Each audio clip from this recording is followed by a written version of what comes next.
Hello and welcome to Minu slow living diaries. আমি মিনু। আশা করি আপনারা সবাই ভালো আছেন।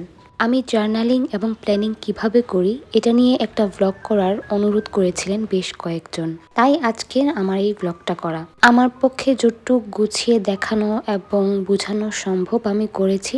আপনারা অবশ্যই ভ্লগটা দেখবেন এবং দেখার পর আপনাদের ফিডব্যাক কমেন্টে অবশ্যই শেয়ার করবেন। সকালের নাস্তা রেডি করতে করতে আমি প্ল্যানিং এবং জার্নালিংয়ের সুবিধাগুলো কি কি এটা নিয়ে কথা বলবো। প্রথমেই বলে নেই, প্ল্যানিং এবং জার্নালিং দুইটা ভিন্ন জিনিস। আমি প্ল্যানিংয়ের সাথে জার্নালিংটাও করি আমার নিজেকে মোটিভেটেড রাখার জন্যে।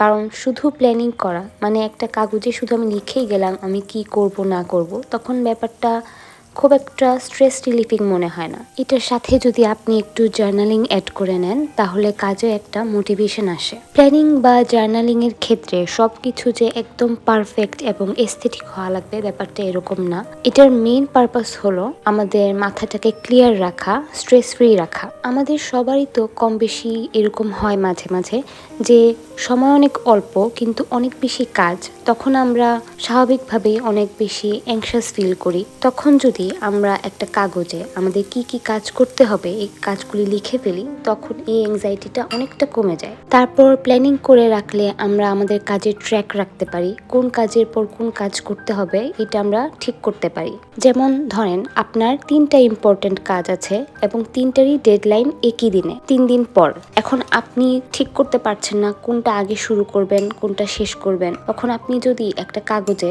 লিখে ফেলেন যে এই 3 দিন আমি একটা একটা করে কাজগুলো করব, মানে একদিনের জন্য আপনি একটা কাজ শিডিউল করবেন। যে দিনের জন্য আপনি যে কাজটা শিডিউল করে রাখবেন আপনি ওই কাজটাতেই ফোকাস করতে পারবেন এবং বাকি 2টা কাজ নিয়ে আপনি টেনশন করবেন না, কারণ ওই 2টা কাজের জন্য আপনি অন্য 2টা দিন শিডিউল করে রেখেছেন। প্ল্যানিং আপনাকে কোন কাজের গুরুত্ব কতটা, কোন কাজে কতটা সময় ব্যয় করতে হবে, কিভাবে ব্যয় করতে হবে, কাজের ট্র্যাক কিভাবে রাখতে হবে এই বিষয়গুলো সম্পর্কে সচেতন থাকতে এবং আপনার মাথা ক্লিয়ার রাখতে সাহায্য করে। তাছাড়া যেসব দিনে আপনি অনেক ডিমোটিভেটেড ফিল করবেন, অনেক বেশি কাজের কারণে অ্যাংশাস ফিল করবেন, ওই দিনগুলোতে আপনি আপনার প্ল্যানার বা জার্নালের এমন একটা পেজ বা কয়েকটা পেজ খুঁজে বের করবেন যেদিন আপনি অনেকগুলা কাজ ম্যানেজ করেছিলেন। নিজের চোখে এই জিনিসটা দেখা মানে হচ্ছে ব্রেনকে এই সিগন্যালটা দেয়া যে এই কাজগুলি আমরা আগেও করেছি, আমরা আগেও অনেকগুলা কাজ ম্যানেজ করেছি, আমরা এখনো পারবো। এই ছিল আমার নিজের নোট করে রাখা প্ল্যানিং এবং জার্নালিংয়ের বেশ কয়েকটা বেনিফিটস। এখন আমি আপনাদের আমার জার্নালিংয়ের কিট বক্সটা দেখাবো। এই বক্সটাতে আমি কি কি রাখি। এগুলো হলো আমার স্টিকারের কালেকশন। আমার বেশিরভাগ স্টিকারই হচ্ছে প্রজাপতি, ফুল, কফি আর ডেজার্টের। তাছাড়া অন্যান্য স্টিকার খুব একটা কেনা হয় না। টুইজার আর কারেকশন টেপ এই দুইটা খুব একটা ইউজ করা হয় না, তাও আমার বক্সে রেখেছি। এটা হলো আমার সবচেয়ে প্রিয় ওয়াশি টেপের সেট। তাছাড়া আমার আরো ওয়াশি টিপস আছে। এগুলা হলো স্টিকার টেপ আর আরো স্টিকারের কালেকশন। এই লেটার স্ট্যাম্পের বক্সটা আমি খুব শখ করে কিনেছিলাম, যদিও খুব একটা ব্যবহার করা হয় না, তবে এটা কালেকশনে রাখার মতো অনেক সুন্দর একটা জিনিস। আমি কোন প্রোডাক্টটা কোন পেজ থেকে কিনেছি সবগুলো লিঙ্ক আমি ডেসক্রিপশনে দেওয়ার চেষ্টা করব। এই ছিল মোটামুটি আমার জার্নাল কিট বক্সের জিনিসপত্র। এখন আমি আপনাদের দেখাবো আমি প্ল্যানিং এবং জার্নালিং এর জন্য কোন কোন নোটবুক ইউজ করি। এই ছোট ডট গ্রেডেড নোটবুকটা আমি সবচেয়ে কম ব্যবহার করি, কারণ এটাতে আমি আমার প্রতি বছরের গোলস, পার্সোনাল, কেরিয়ার ভিত্তিক, ফিনান্সিয়াল মানে যত ধরনের গোলস আছে সব গোলস অনেক সুন্দর করে নোট করে রাখি, যাতে বছর শেষে আমি দেখতে পারি আমি কোন গোলসগুলা রিচ করলাম, কোনগুলো রিচ করতে পারলাম না। এই গোলসগুলো আমার 2025 সালের করা, 26 সালেরটা আমার এখনো করা হয়নি। আমি আমার প্রতি বছরের গোলস কিভাবে সেট করি এটা নিয়ে অন্য একটা ব্লগে কথা বলবো এবং আপনাদের সাথে বসেই আমার গোলসগুলো সেট করব। তারপর চলে যাই আমার নেক্সট নোটবুকে। এই বড় নোটবুকটা আমি ইউজ করি ব্রেন ডাম্পিং এর জন্যে, আইডিয়া রাইটিং এর জন্যে, ব্রেন স্টর্মিং এর জন্যে। যেমন এই পেজটাতে আমি লিখে রেখেছিলাম আজকের ব্লগের জন্য আমি কি কি লিখবো, কি কি পয়েন্ট তুলে ধরবো। এভাবে লিখে রাখলে কাজ করতে অনেক সুবিধা হয়। এটাতে আমি আমার যত অগোছালো চিন্তা ভাবনা এবং আইডিয়া আছে সব লিখে রাখি। তারপর চলে যাচ্ছি আমার ডেইলি প্ল্যানারে। এটাতে আমি আমার প্রতিদিনের কাজ লিস্ট করে রাখি এবং এটা ফ্রন্ট পেজটাতে আমার নাম কাস্টমাইজ করিয়ে নিয়েছি। ভিতরের প্রথম অর্ধেক পেজগুলা উইকলি লেআউট দিয়ে সাজানো। উপরের এই পার্টটাতে মাস এবং উইক লেখার জায়গা রয়েছে, ভিতরে আছে সপ্তাহের 7টা বারের নাম। এই পার্টটাতে আপনার ইম্পর্টেন্ট কাজগুলো লিস্ট করে রাখতে পারবেন, আর এই পার্টটাতে আপনার self care, healthy eating, fitness এবং বুক রিডিং এর ট্র্যাক রাখতে পারবেন। তারপর এই প্ল্যানারের শেষের অর্ধেকটা হলো ডট ক্রিটেড, এটাতে আপনি জার্নালিং করতে পারবেন। এই ছিল আমার সব নোটবুক এবং প্ল্যানার। এখন আমি আপনাদের দেখাবো জার্নালিং শুরু করতে হলে স্টার্টার প্যাকে আপনি কি কি রাখতে পারেন। প্রথমেই আপনার লাগবে একটা প্ল্যানার বা নোটবুক। একেবারে সাদামাটা একটা খাতা না কিনে এরকম সুন্দর একটা জার্নাল কিনে নিতে পারেন। সেন্টেড ক্যান্ডেল রাখাটা অপশনাল, কিন্তু আপনি যদি জার্নালিংয়ে ইনভেস্ট করতেই চান তাহলে একটা সেন্টেড ক্যান্ডেল রাখতেই পারেন। জার্নালিং এর ইম্পর্টেন্ট পেজ মার্ক করে রাখার জন্য একটা বুকমার্ক, একটা কলম আর কয়েকটা হাইলাইটার।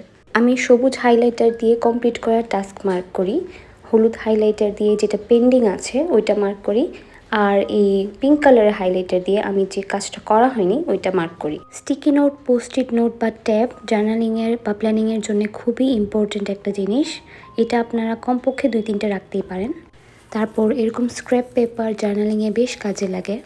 ছোট্ট একটা কেচি রাখতে পারেন, 2-3টা ওয়াশি টেপ বা ওয়াশি টেপের সেট কিনে ফেলতে পারেন, আর আপনার পছন্দের কিছু স্টিকার্স। এসব কিছুই আপনি 2-2.5 হাজার টাকার মধ্যে কিনে ফেলতে পারবেন। এই ছিল জার্নালিংয়ের স্টার্টার প্যাক। এখন আমি আপনাদেরকে একটা পেজ কিভাবে আমি প্ল্যানিং বা জার্নালিং করি ওইটা করে দেখাবো। প্ল্যানিং শুরু করার আগে আমি এই টেবিলটা সেট করে নিচ্ছি এবং আমার প্ল্যানিংয়ের পার্টটা আমি সাইলেন্ট রাখবো। আপনাদের যদি কোনো কিছু বুঝতে অসুবিধা হয় তাহলে আমাকে কমেন্টে প্রশ্ন করবেন, আমি অবশ্যই উত্তর দেওয়ার চেষ্টা করব।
এই তো ফেব্রুয়ারি মাসের প্রথম দিন এবং প্রথম সপ্তাহের প্ল্যানিংয়ের পেজটা রেডি করে ফেললাম।